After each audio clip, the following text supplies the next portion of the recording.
Hello friends, since many days I was getting requests from the many students, please make a video on time dilation. So today we shall discuss time dilation. Yes, when the speed of any object will approach the speed of the light, the time will get slowed down for that particular object. Yes, it seems to be very interesting, right? Friends, the time dilation, this topic is a part of special theory of relativity given by the Albert Einstein. By hearing these two words, the special theory of relativity and Albert Einstein, you might thinking that it is a very difficult topic, right? It has to do with the lots of maths, lots of difficult concept of the physics indeed. But friends, today I will explain this topic with the easiest possible way. Okay, so let's start. Let's understand this topic. Okay, in order to understand time dilation, we shall need to do one hypothetical thought experiment. But don't worry friends, we are not going to violate any law of mathematics as well as physics. Okay, for this experiment, first of all, we'll take one cuboidal box and I'll fix two mirrors. Let's say mirror M1 and mirror M2 at the both end of this mirror, right? Now we'll consider the length of this box is capital L.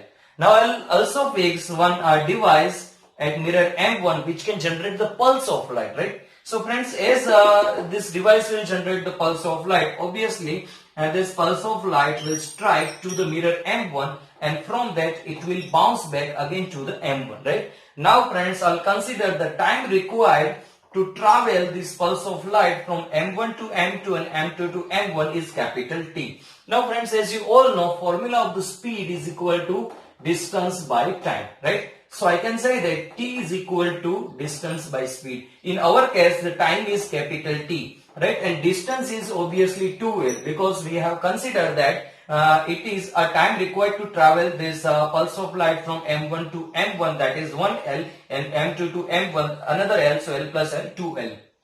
Now, what is the speed in our case? So obviously it is a pulse of light, so speed we have to take a c, speed of light, right? Now friends, when we and this box both are in same frame, we observe that we feel that this box is at a rest condition, right? But friends, what if any person is moving with the velocity v in this direction, right? Obviously when this person will observe this box, he'll observe that the box is also moving in this direction with the same velocity, right?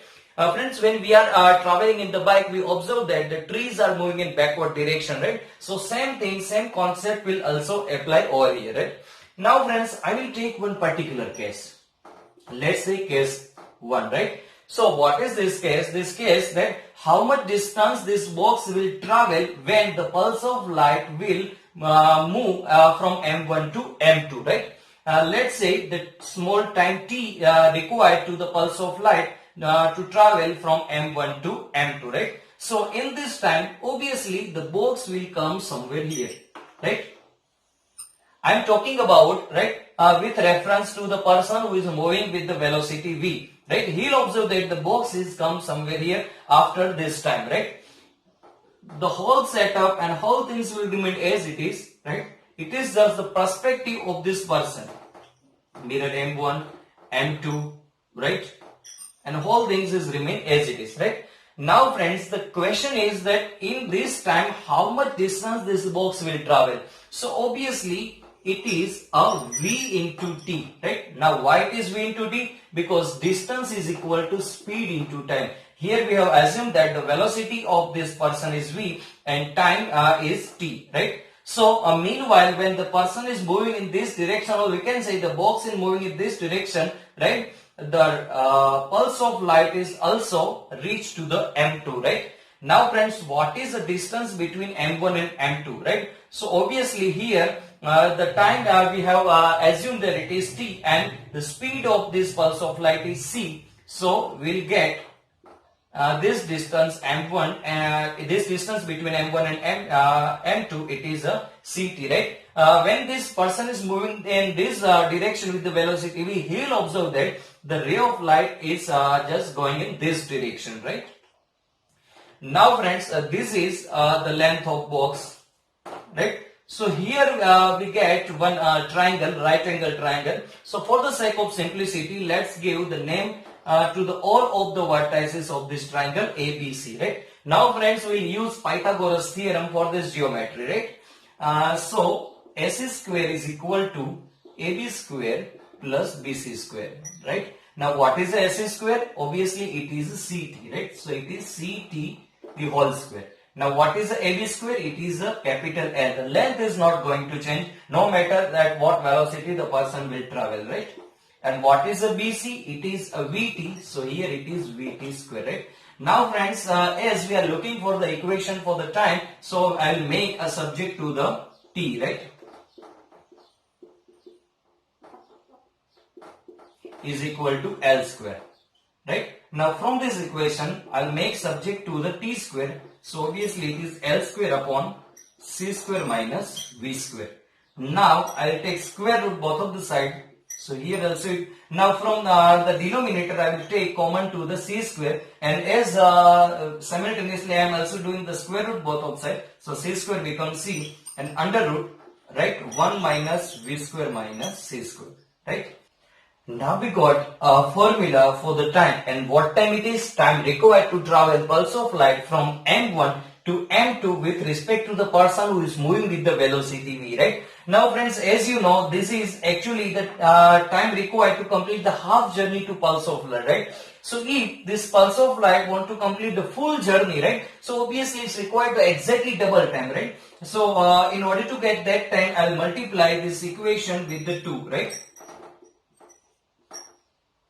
2L under root C 1 minus V square upon C square, right? So here I got 2t, and again I am repeating this this time. 2t time is for what? To complete the whole journey, right, with respect to this person. So let's say this 2t is equal to t prime or delta t or anything you can take, right? Not an issue in that. Now 2L by C, from this equation I will plug the value of t in this equation. So it is actually 2L by C. So I will replace the 2L by C with the t, and the rest of the formula will remain as it is, right? Sorry,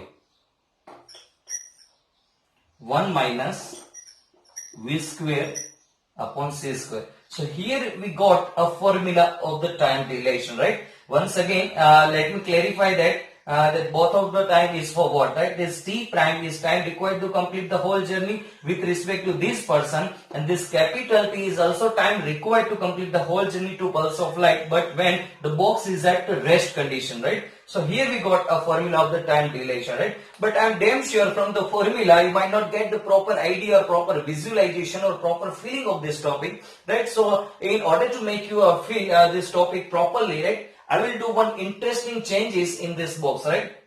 Friends, I am assuming that as I have told you, it is a hypothetically, so we can assume anything, right? Friends, if I will take the length of this box, right, is 1.5 into 10 raised to 8 meter, as it is very long, but it is hypothetically, so we can take anything, right? So we can calculate if the length of the box we have, then we can calculate that what is the time required to complete the whole journey when the box is at a rest condition, right? Because we have a formula for the t where 2, now length I have assumed 1.5 into 10 raised to 8, and c is 3 into 10 raised to 8 speed of light, right?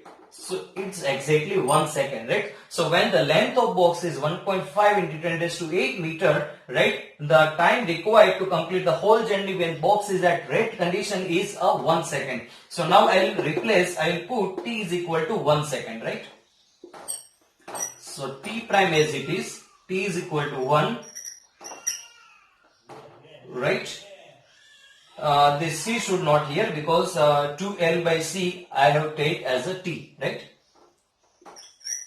So 1 minus V square C square, right? So here I got one formula, t prime is equal to 1 under root 1 minus V square minus C square, right? And this box now you can consider as a clock, because each and every 1 second the pulse of light is again come back to the M1, so it is a clock, right?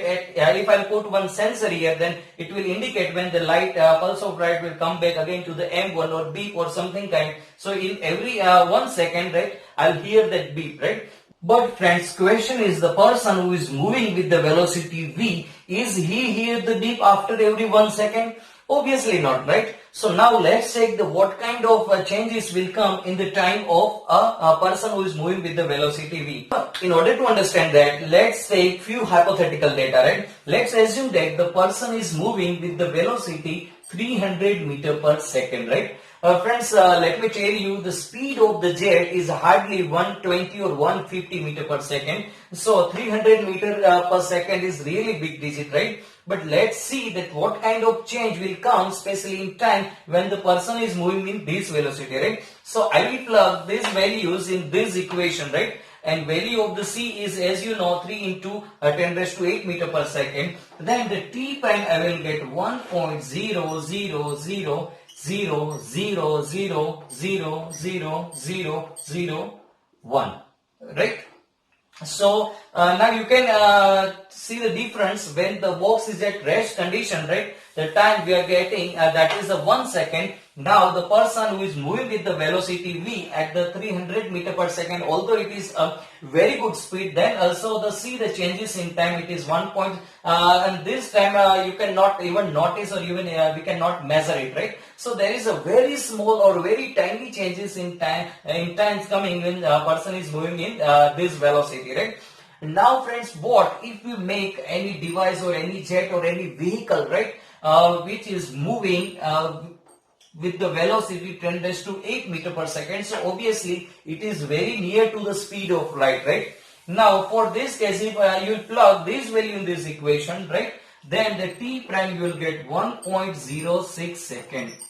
Right, so yeah, this change is noticeable, right? 6% time will get slowed down when the person is moving with the 10 raised to 8 meter per second, right? So this is all about the time dilation. I hope now you are very clear with the time dilation, how the time will get slowed down and every stuff which we discussed, right? If you have any doubt or any query, then you can leave in comment section. I will definitely answer to your query, right? So here the whole topic is complete. I hope you have enjoyed, you have learned a lot. Thank you very much for watching.